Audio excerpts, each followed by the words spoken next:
अगर stock market में आप एंट्री ले रहे हैं, नई एंट्री ले रहे हैं और किस स्टॉक में इन्वेस्ट करना चाहिए, किस तरीके से चेक करें कि ये कंपनी आपके इन्वेस्टमेंट के लिए सही रहेगी, तो ये वीडियो आपके लिए काफी हेल्पफुल होने वाली है। क्योंकि इस वीडियो में मैं बताऊंगा कि आप किस तरीके से एक कंपनी की पूरी कुंडली निकाल सकते हैं, किस तरीके से चेक कर सकते हैं कि वो अभी अच्छा कर रही है, पीछे भी अच्छा कर रही थी और भविष्य में भी आगे अच्छा करेगी। वीडियो शुरू होने से पहले आप नोटबुक और पेन जरूर ले लें, क्योंकि एक एक पॉइंट काफी इंपॉर्टेंट है और यहाँ आपकी इन्वेस्टिंग का सवाल है। तो जरूर एक एक पॉइंट को नोट डाउन करिए अपने रजिस्टर में, अपने खुद के पॉइंट्स बनाइए और इन्वेस्टिंग करने से पहले इन सारे पॉइंट्स को जरूर चेक करिए।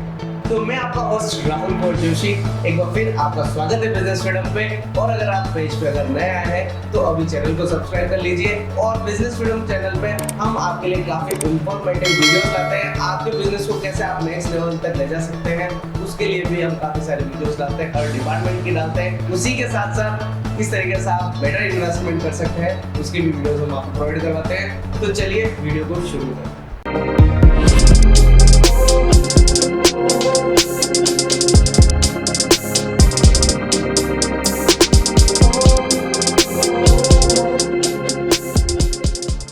इन्वेस्टमेंट की बात स्टार्ट करने से पहले आपको ये चीज़ समझनी होगी कि टोटल दो टाइप के आप कंपनीज में इन्वेस्ट करते हैं। First of all private limited and public limited. आपको इसका डिफरेंस जानना होगा। तो जैसे आप स्टॉक मार्केट पे देखते हैं तो स्टॉक मार्केट पे क्या है, वो पब्लिक लिमिटेड कंपनी है, वो पब्लिकली लिस्टेड है। प्राइवेट लिमिटेड में हिडन भी होता है सारी, जैसे पब्लिक लिमिटेड में आपको बैलेंस शीट वगैरह सारी चीज़ें दिखती है, प्राइवेट लिमिटेड में नहीं दिखेगी।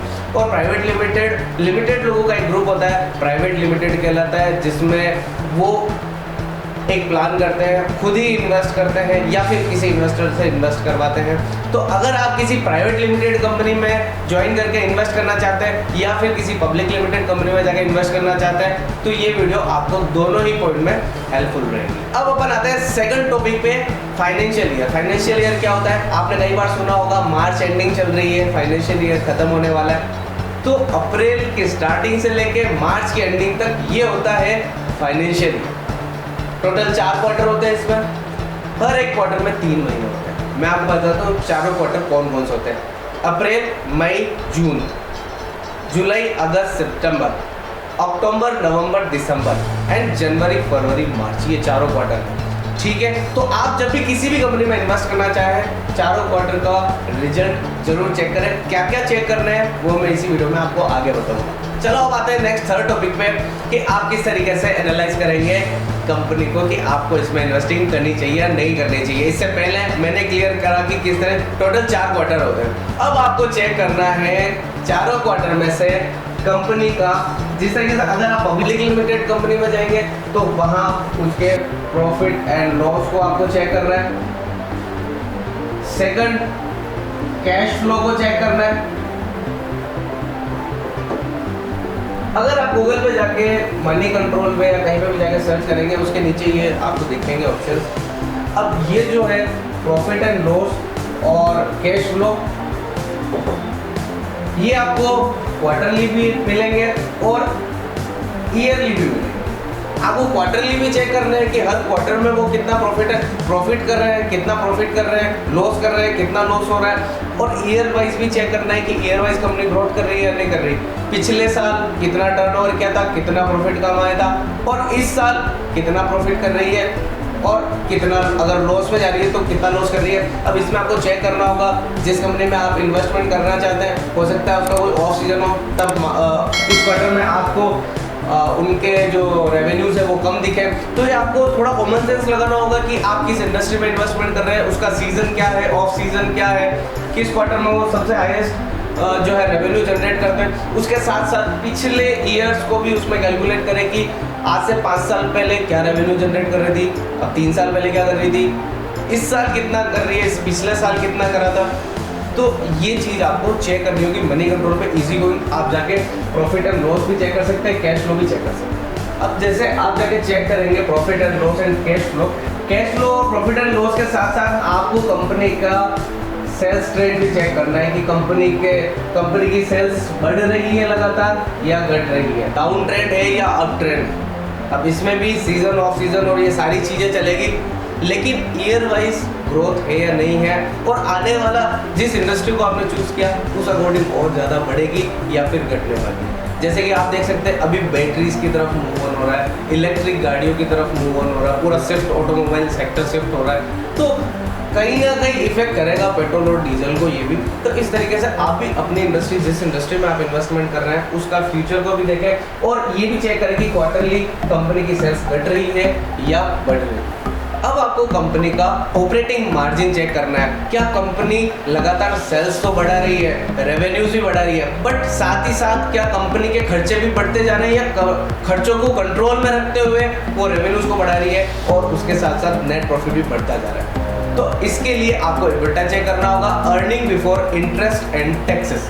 अब जब आप EBITDA चेक करेंगे तो उसमें क्या लगातार EBITDA बढ़ रहा है, क्या earning before interest and taxes क्या कंपनी के बढ़ रहे हैं। अगर बढ़ रहे हैं तो काफ़ी अच्छी बात है, कंपनी के पास ज़्यादा पैसा बचेगा, ज़्यादा नेट प्रॉफिट बचेगा। अब जब आप पब्लिक लिमिटेड कंपनी में इन्वेस्टिंग करते हैं तो जो कंपनीज हैं उन्हें प्रेस रिलीज करनी पड़ती है हर क्वार्टर के बाद, हर 3 महीने के बाद उन्हें एक प्रेस रिलीज आउट करनी पड़ती है, उसमें उन्हें 4-5 चीज़ें बतानी होती है। तो आपको उन पे पूरा ध्यान रखना है। फर्स्ट ऑफ ऑल हम आएंगे रेवेन्यूज़ के ऊपर। कंपनी को बताना होता है कि इस क्वार्टर में कंपनी ने कितना रेवेन्यू जनरेट किया, तो आपको इस चीज़ का ध्यान रखना है। जो पिछले क्वार्टर का जो उन्होंने अनाउंस किया था, क्या उससे ज़्यादा है रेवेन्यू, क्या उससे कम है, और इसी तरीके से पूरी सीरीज चेक करनी है कि क्या कंपनी के रेवेन्यूज लगातार बढ़ रहे हैं, घट रहे हैं या कंस्टेंटली एक जैसे ही चल रहे हैं। अगर कंपनी के रेवेन्यूज बढ़ रहे हैं तो ये अच्छी बात है, अगर घट रहे हैं तो क्यों घट रहे हैं, कंपनी ने इसके लिए क्या बोला है कि रेवेन्यूज घटने के पीछे के क्या रीजंस हैं, तो इसे भी जरूर चेक करें। सेकंड, जब कंपनी अनाउंसमेंट करती है तो क्या उसमें डिविडेंड भी अनाउंस कर रही है। अगर डिविडेंड अनाउंस कर रही है इसका मतलब ये एक अच्छा साइन है, कंपनी अपने प्रॉफिट में से शेयर होल्डर्स को भी जो है मुनाफा दे रही है डिविडेंड्स के तौर पे, तो ये एक अच्छा साइन है अगर जिस कंपनी में आप इन्वेस्टमेंट करना चाहते हैं और वो कंपनी डिविडेंड भी दे रही है। अब इसके साथ साथ जब भी कंपनी प्रेस रिलीज करेगी उसी के साथ साथ आगे आने वाले फ्यूचर के इन्वेस्टमेंट, फ्यूचर्स की प्लानिंग को भी वो डिस्कस करती है कि आने वाले क्वार्टर्स में या अगले ईयर, नेक्स्ट ईयर तक उनके क्या प्लान्स है, क्या गोल्स है, तो उन पे भी पूरा फोकस रखें क्योंकि जो कंपनी की ग्रोथ है उसी तरफ होने वाली है।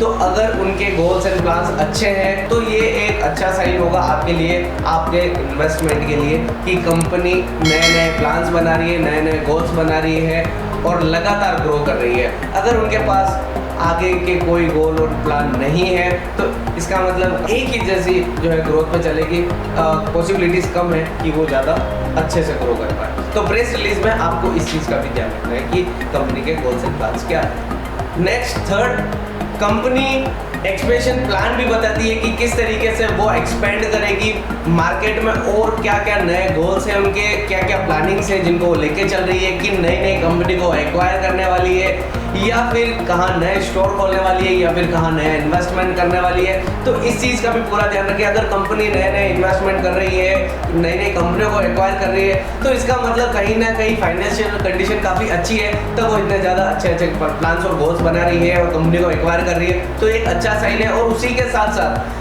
जब वो एक्सपेंशन प्लान बना रही है तो इसका मतलब कंपनी आगे जाके और भी ज़्यादा ग्रो होने वाली है। तो अगर आपको लग रहा है कि एक्सपेंशन प्लान काफ़ी अच्छे हैं, ये कंपनी काफ़ी अच्छा इन्वेस्टमेंट्स कर रही है, तो श्योर आपको ज़रूर ऐसी कंपनी में इन्वेस्टमेंट करना चाहिए। अब बढ़ते हैं नेक्स्ट पॉइंट की तरफ, शेयर होल्डिंग पैटर्न।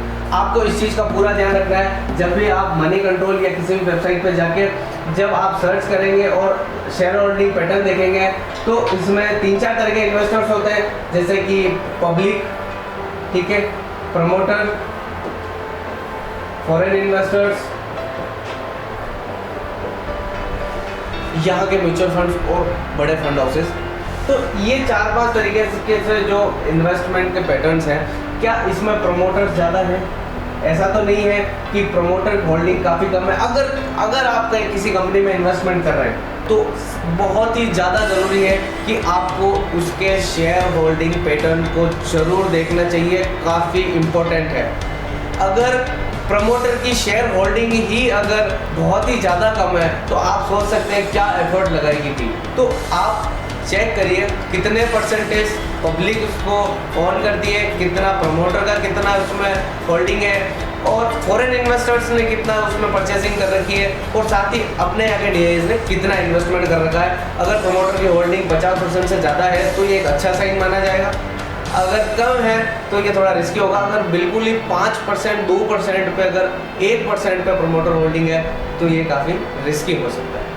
मीन्स अगर आप खुद सोचिए कि पूरी कंपनी की केवल इतना ही मालिकाना हक अगर प्रमोटर के पास रहेगा तो वो इतना एफर्ट, इतना डेडिकेशन से वर्क कैसे करें। काफ़ी बार कई पेनी स्टॉक्स आप देखना, या फिर कैसे काफ़ी सारे ऐसे आपको स्टॉक्स मिलेंगे जिनमें प्रमोटर होल्डिंग काफ़ी कम है और पब्लिक होल्डिंग बहुत ही ज़्यादा है। तो ऐसे स्टॉक से थोड़ी दूरी बना के रखें। क्यों? क्योंकि पब्लिक की अगर शेयर होल्डिंग पैटर्न में अगर पैटर्न होल्डिंग अगर ज़्यादा होगी तो कभी भी वो शेयर कभी भी नीचे आ सकता है, काफ़ी ज़्यादा कभी हाइट पे जा सकता है। तो ये काफ़ी वॉलेटिलिटी रहती है उसमें। प्रमोटर होल्डिंग ज़्यादा होना ज़रूरी है, मोर देन 50% हो, ये एक अच्छा साइन है कि जब भी आप इन्वेस्टमेंट करें तो ज़रूर प्रमोटर होल्डिंग चेक करें।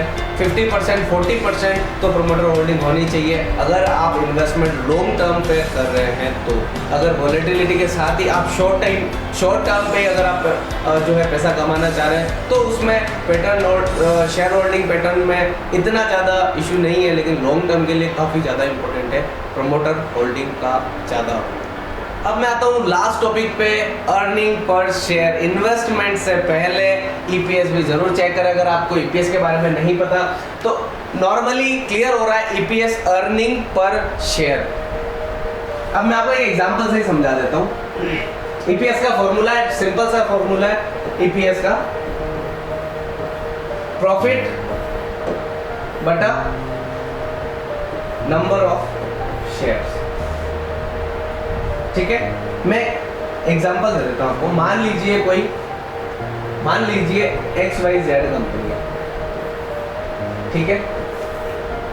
अब उसने लास्ट ईयर 10,000 रुपीज का प्रॉफिट बनाया, ठीक है, और जो शेयर्स जो टोटल उसके है वो है 1,000, ठीक है। तो क्या होगा ईपीएस?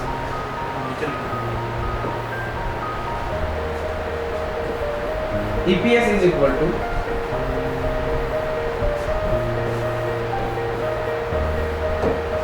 10 रुपीज। तो अब आपको ये चेक करना होगा कि आप जिस कंपनी का शेयर परचेस करने के लिए 1,000 रुपये, 2,000 रुपये, 2,500 रुपये या 800 रुपीज़, 500 रुपीज़ दे रहे हैं, क्या उस एक शेयर के बदले उस कंपनी का कितना प्रॉफिट हो रहा है? आप समझ पा रहे हैं? अगर 100 शेयर्स है मीन्स 100 मालिक है, अब उसमें किसका कितना पैटर्न है, कितनी होल्डिंग किसकी सबसे ज़्यादा है, किसकी कम है, वो आपको शेयर होल्डिंग पैटर्न देख के पता चल जाएगा। अब उसके बाद हर एक शेयर पे कंपनी कितना मुनाफा कमा रही है वो भी इससे आप चेक कर सकते हैं ईपीएस के थ्रू। ईपीएस आपको डायरेक्ट निकला हुआ वेबसाइट पे मिल जाएगा अगर आप मनी कंट्रोल पे भी जाकर चेक करें।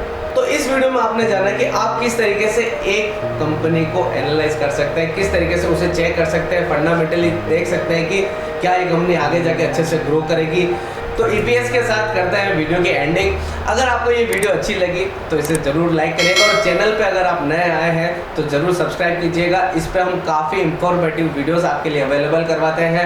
आप एक बार बिजनेस फ्रीडम के पेज को विजिट भी करके देख सकते हैं यूट्यूब पे, और शेयर मार्केट से रिलेटेड और भी काफ़ी सारी वीडियोस है जाके आप चेकआउट कर सकते हैं। और अगर आप बिजनेस करते हैं और किसी भी डिपार्टमेंट से रिलेटेड आपको प्रॉब्लम आ रही है तो उस डिपार्टमेंट की पर्टिकुलर वीडियोज़ भी हम अवेलेबल करवाते हैं बिजनेस फ्रीडम पे, तो आप जाके ज़रूर चेक कर सकते हैं। और मिलते हैं नेक्स्ट वीडियोज़ में। आपका कीमती समय देने के लिए बहुत बहुत है।